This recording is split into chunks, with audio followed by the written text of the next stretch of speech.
Cordial saludo para todos. En este podcast para la asignatura Control y Seguimiento de la Gestión Financiera la llamamos moción de censura, un instrumento de control político. Nos presentamos el compañero David Alejandro Barrientos Vázquez, el compañero Andrés Felipe Patiña Maya y quien les habla Rafael Enrique Cómbita Moreno. Bienvenidos. Moción de censura, un instrumento de control político. En una frase se podría manifestar que, aunque ninguna emoción ha prosperado desde su creación, la figura ha servido para hacer un llamado de atención acerca de la gestión del presidente. Es un mecanismo de control político utilizado para destituir a ministros de su cargo. Se trata de un proceso político que no necesariamente implica en el ministro ya ha cometido delitos o infringido la ley. No es una cuestión criminal ni administrativa, sino política, ya que ésta siempre ha terminado en un llamado de atención sobre un funcionario que no está cumpliendo o que desestimó sus funciones. La moción de censura representa un procedimiento que fortalece el sistema de pesos y contrapesos entre las ramas legislativa y ejecutiva. Desde su incorporación en la Constitución de 1991, no se ha registrado hasta ahora el éxito de ninguna iniciativa relacionada. Muy buenas noches, mi nombre es David Barrientos. Continuaré hablando un poco sobre el tema. A través del proceso de moción de censura no se ha censurado a ningún ministro, ya que los funcionarios a menudo renuncian antes de que esta medida se implemente, debido a la presión de la opinión pública o porque tienen amplio apoyo en el Congreso de la República por medio de sus bancadas o a que el presidente tiende a sustituirlo por otra persona. De igual forma, que resulta difícil alcanzar la mayoría de los votos afirmativos por la forma como fue concebida la iniciativa, ya que resulta difícil remover a ministros del cargo y más aún cuando el gobierno cuenta con el apoyo mayoritario de la rama legislativa en el Congreso o Cámara, según de donde sea promovida la iniciativa. Muy buenas noches, mi nombre es Andrés Felipe Patiño y continúo con, con el podcast de la siguiente manera. A continuación se exponen los motivos por los cuales fueron convocadas las mociones de censura de los funcionarios del actual presidente Gustavo Petro, periodo 2022-2026. Estas mociones de censura evidencian la creciente inquietud de la oposición respecto a la gestión de estas carteras clave por parte del gobierno actual. Los debates en el Congreso fueron cruciales para determinar la responsabilidad y el futuro de los ministros en el gabinete, así. Guillermo Alfonso Jaramillo, cartera de Salud, Cámara de Representantes. La exposición de motivos para convocarla, su defensa, la decisión de la moción de censura. Los motivos. Citado por la crisis en el modelo de salud de los maestros, implementación del sistema de salud del FOMAC, que cubre a los profesores del régimen público del país y a sus beneficiarios. La oposición critica la falta de planeación y transición en la implementación de nuevos modelos de atención, lo que ha generado un deterioro significativo en la prestación de servicios de salud a este grupo. Los representantes firmantes de la moción enfatizan en la gravedad de permitir un experimento sin ningún tipo de planeación con la salud. A pesar de las advertencias de congresistas, expertos y académicos, se decidió poner en riesgo la vida de miles de docentes oficiales, además de posibles disparidades en las compras de las ambulancias en el sistema de salud de los docentes. No ha cumplido ninguno de los objetivos fijados a la cartera en el Plan Nacional de Desarrollo, además de no estar aportando la información para mostrar los avances. La defensa del ministro fue la reforma del sistema de salud de los profesores dependió del ministro de Educación y de la fiduprevisora, más no de su despacho. La decisión. Inicialmente fue convocada la plenaria en la Cámara para votar la moción contra Jaramillo, quien la semana pasada fue acusado de supuestamente afectar la sostenibilidad financiera del sistema de salud, sumado a presuntas irregularidades en materia de contratación. Sin embargo, 96 representantes se opusieron a la moción, mientras que 36 lo apoyaron.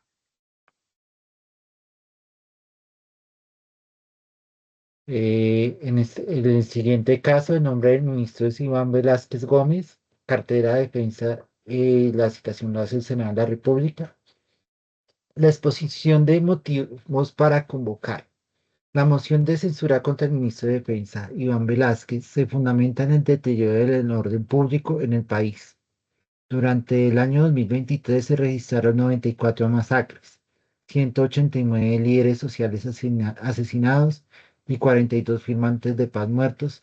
En lo que va del 2024, las cifras continúan en aumento con 14 masacres, 36 líderes sociales y 9 firmantes de paz asesinados. La oposición señala la incapacidad del ministro para manejar la seguridad nacional, reflejada en el incremento de la violencia y la expansión de grupos armados como el ELN y las AGC, especialmente los departamentos como Cauca, Antioquia y Nariño, donde los desplazamientos forzados y los confinamientos son alarmantes. Asimismo, el cese de fuego fue un espacio aprovechado por el MC para expandirse. Además de la falta de cumplimiento de los compromisos hechos como el proyecto de ley de la seguridad en la frontera, los puntos de mando unificado por la vida, entre otras políticas acordadas. Por otro lado, se denuncia con fotografías lo que serían varias aeronaves entre helicópteros y aviones de la fuerza pública en mal estado, haciendo énfasis en los recientes accidentes de aeronaves del ejército y de la policía. Apuntó que el crecimiento de la accidentalidad es por falta de mantenimiento de las aeronaves. Asimismo, el representante Javier Sánchez de Vichada denunció que en su territorio las disidencias han comenzado a marcar hasta pautas de comportamiento. A esto le añadió un audio en el que uno de los comandantes del Estado Mayor Central estaría amenazando a la población. Esta acusación se manifestó para cuestionar la falta de atención a la situación en el país, mientras que el Poder Legislativo habla de paz para Palestina. Defensa. El ministro aseguró que se han mejorado las condiciones de los militares y policías en estos 2 años. El congresista David Racero siguió en la misma línea destacando que las incautaciones de cocaína han crecido durante el actual gobierno. El defendido manifestó que las operaciones que se realizan en el Cauca para recuperar el control del cañón del Micay, territorio sobre el que reconoció que no se tiene un control efectivo aún, apuntó que parte del aumento de la violencia en el Cauca se debe a que antes de la llegada de este gobierno no hubo acciones de represión contra los grupos que delinquían en el departamento. En las mencionadas operaciones militares se logró por medio de una tarea conjunta con el Ejército y la Fuerza Aérea tomar posiciones que el Estado Mayor Central tenía en el municipio de El Plateado. Recalcó que en varias ocasiones la fuerza pública ha preferido no entrar en conflicto por las dificultades encontradas en el terreno, como lo es colocar a la población civil como escudo. En cuanto a la situación en Jamundí, Valle del Cauca, indicó que se tratan de retaliaciones de las disidencias ante el avance de la fuerza pública en la zona. Además, señaló que no habrá reanudación del cese a fuego con el Estado Mayor Central en Cauca, Valle del Cauca y Nariño, y que seguirán adelantando acciones ofensivas en esta región. El ministro de Defensa señaló que desde el 31 de mayo se han frustrado 44 atentados terroristas en Cauca, Nariño y el Valle del Cauca, gracias a las capacidades de investigación e inteligencia de la fuerza pública. Además, pidió a las comunidades colaborar con la fuerza pública. El Ministerio de Defensa agregó que al Cauca llegaron 3.046 hombres para reforzar la seguridad y luchar contra las disidencias. Además, que trabajan para aumentar la planta de soldados profesionales para apoyar labores de seguridad en todo el país. Asimismo, confirmó que desde ya trabaja con la alcaldía de Jamundí para restablecer el batallón de la alta montaña en ese municipio. Todavía enfrentamos retos en seguridad, pero seguimos avanzando en la territorialización de la política de seguridad, defensa y convivencia ciudadana para hacer Colombia una potencia ahí, citó el ministro de Defensa. Votación. Con 55 votos en contra y 28 a favor de la moción de censura, el Congreso de la República apoya la gestión del ministro de Defensa y respalda el arduo trabajo de la fuerza pública para proteger a sus comunidades. Otro de los ministros o de las carteras del presente gobierno que fue llamado a moción de censura fue el ministro de Minas y Energía, Andrés Camacho, motivado por las siguientes actuaciones. El ministro de Minas y Energía, Omar Camacho, deberá enfrentar esta moción ante las reiteradas críticas por su gestión en la seguridad energética del país, especialmente durante el fenómeno del Niño. La oposición argumenta que la falta de decisiones oportunas ha comprometido el suministro energético, llevando a una crisis que afecta a nuestros hogares colombianos. Además, se mencionan problemas con la operatividad de las CREC, siendo esta deficiente y la disminución significativa de las reservas de gas. Además, que en algunos periodos no ha tenido el número de comisionados requeridos para la toma de decisiones. Con estos motivos, el ministro Andrés Cepeda y su defensa argumentan. Durante la plenaria, durante la plenaria intervinieron los diferentes sectores políticos, quienes argumentaron que el país afronta una crisis de seguridad energética. Por su parte, el jefe de la cartera de Minas descartó la posibilidad de importar gas desde Venezuela y no hay riesgos de una crisis de abastecimiento de gas, consumo residual, industrial y vehicular. A su vez, manifestó que es crucial salvaguardar la soberanía energética de Colombia y que no va a permitir la compra de gas a una empresa como PDVSA, que actualmente opera bajo el régimen dictatorial y está registrada en la lista Clinton debido a numerosos casos de corrupción. Asimismo, el ministro explicó cómo el gobierno está trabajando hacia la consolidación de una ruta de transición energética, un plan estratégico minero y las políticas del ministerio van encaminadas a lograr el componente de justicia.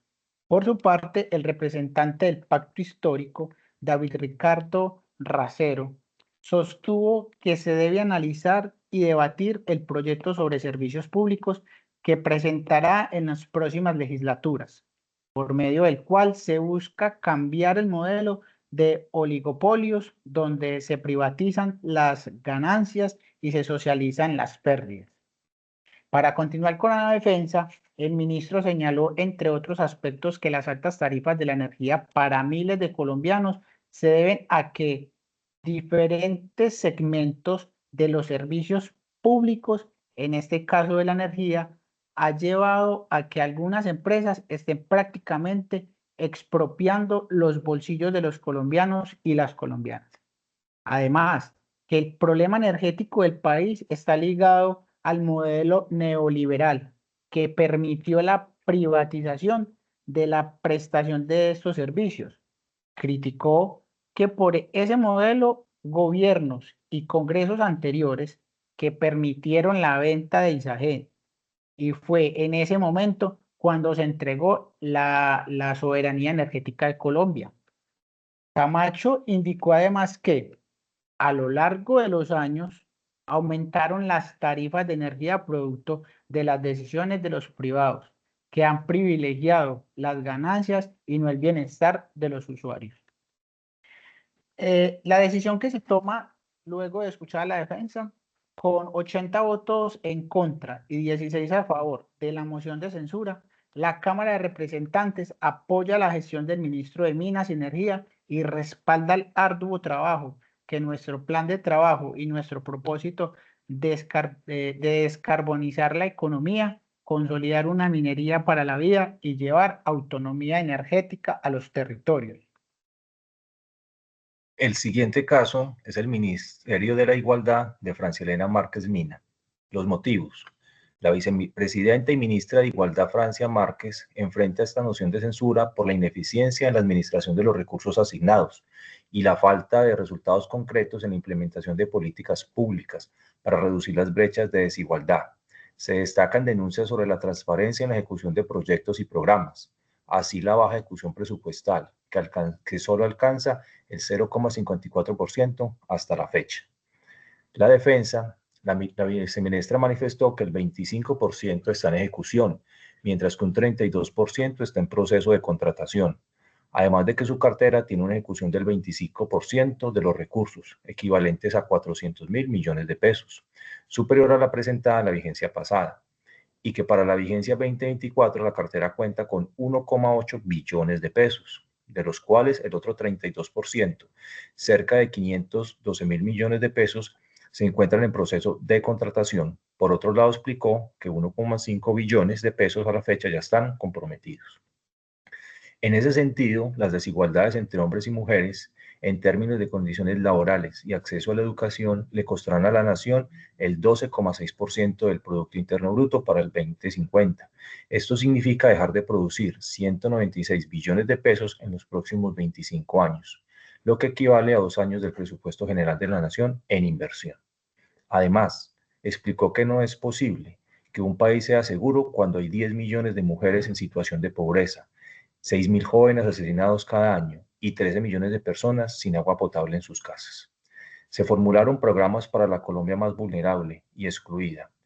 Hoy se tienen 10 de ellos ejecutándose y avanzando en la inversión en los territorios históricamente marginados y excluidos, impactando donde la gente lo necesita, con programas tales como Programa Hambre Cero, Jóvenes en Paz, Fondo de Superación de Brechas y Casas de la Dignidad. El siguiente caso es el del ministro del Interior, Luis Fernando Velasco. Los motivos. Luis Fernando Velasco, ministro del Interior, deberá responder por la presunta implicación en el escándalo de corrupción en la Unidad Nacional de Gestión de Riesgo y Desastres, UNGRD. Las acusaciones provienen de Olmedo López y Sneider Pinilla, exdirector y subdirector de la unidad, quienes señalaron al ministro de participar en la repartición de dineros a congresistas para favorecer reformas del gobierno. Además de que se cuestiona su manejo de la seguridad en varias regiones del país. No se practicó el debate, puesto que el presidente Gustavo Petro confirmó que Luis Fernando Velasco sale del Ministerio del Interior.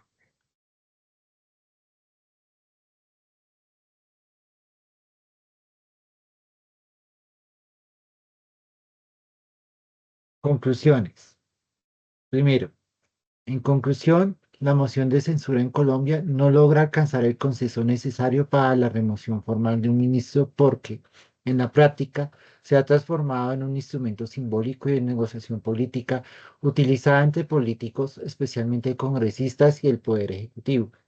A esto se suma el hecho de que el proceso exige un alto umbral de votos que resulta difícil de conseguir dada la complejidad de las alianzas y estrategias políticas que se tejen en las altas esferas del gobierno.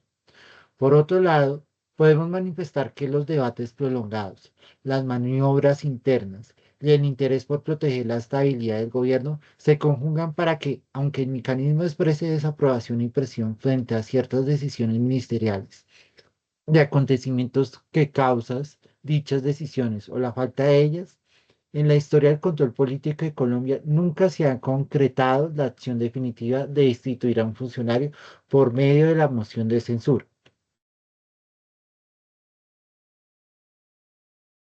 Como segunda conclusión, considero que para transformar la moción de censura en un mecanismo efectivo y no solo en un símbolo del mayor poder del control político con el que cuenta el Estado colombiano, se hace necesario implementar una reforma integral que enfoque el proceso en criterios objetivos y una actuación oportuna.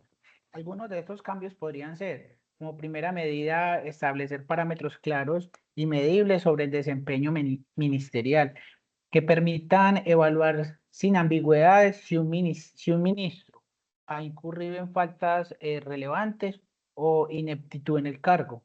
Además, se debe ajustar el umbral de votación por medio de la adecuación de porcentaje requerido en el Congreso para que refleje no solo el interés político, sino la necesidad de responder ante situaciones comprobadas que afecten el buen funcionamiento del gobierno.